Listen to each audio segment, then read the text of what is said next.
အသုံးများတဲ့နေ့စဉ်သုံးစကားစုတွေကိုလေ့လာကြည့်အောင်နော်要多长时间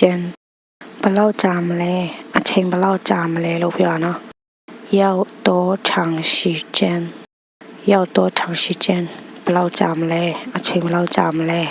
怎么会这样ဘယ်လိုလုပ်ဒီလိုဖြစ်တာလဲဘာလို့ဒီလိုဖြစ်တာလဲလို့ပြောတာနော်怎么会这样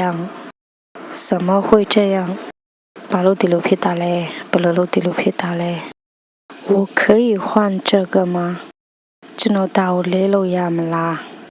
可以啊ရတယ်换ကလဲလေတာကိုပြောတာ这个ကဒါ我可以换这个吗我可以换这个吗ကျွန်တော်ဒါလဲလို့ရမလား怎么会不是呢ဘာလို့မဟုတ်ရမှာလဲလို့ပြောနော်怎么会不是呢怎么会不是呢ဘာလို့မဟုတ်ရမှာလဲ为了谁呢ဘသူ့အတွက်လဲ为了谁呢为了谁呢ဘသူ့အတွက်လဲ我现在可以走了吗ကျွန်တော်အခုသွားလို့ရပြီလား现在ကအခု可以ကရတယ်走ကသွားတာ可以走了吗ဆိုရင်သွားလို့ရပြီလား我现在可以走了吗我现在可以走了吗ကျွန်တော်အခုသွားလို့ရပြီလား不好意思我来晚了တမ်းမှပါတယ်ကျွန်တော်လာတာနောက်ကျသွားတယ်လို့ပြောနော်不好意思我来晚了不好意思我来晚了တမ်းမှပါတယ်ကျွန်တော်လာတာနောက်ကျသွားတယ်他不在သူမရှိဘူးလို့ပြောနော်他不在他不在သူမရှိဘူး他出去外面了သူအပြင်ထွက်သွားပြီလို့ပြောနော်他ကသူ出去ကထွက်သွားတာ外面ကအပြင်他出去外面了他出去外面了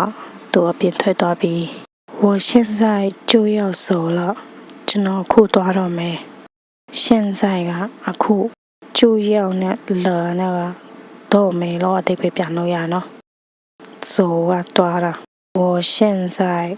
就要走了我现在就要走了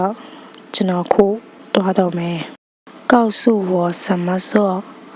ဘယ်လိုလုပ်ရလဲကျွန်တော်ပြောပြပါလို့ပြောနော်告诉ကပြောပြတာ我ကကျွန်တော်什么ကဘယ်လို做ကလုပ်တယ်告诉我什么做告诉我什么做你经常这样做吗ခမအမေရန်ဒီလိုလုပ်တာလားလို့ပြောနော်你ကဒီမင်းခမ经常ကအမေရန်这样ကဒီလိုမျိုး做ကလုပ်တာမကလား你经常这样做吗你经常这样做吗မင်းအမေရန်ဒီလိုလုပ်တာလားလို့ပြောနော်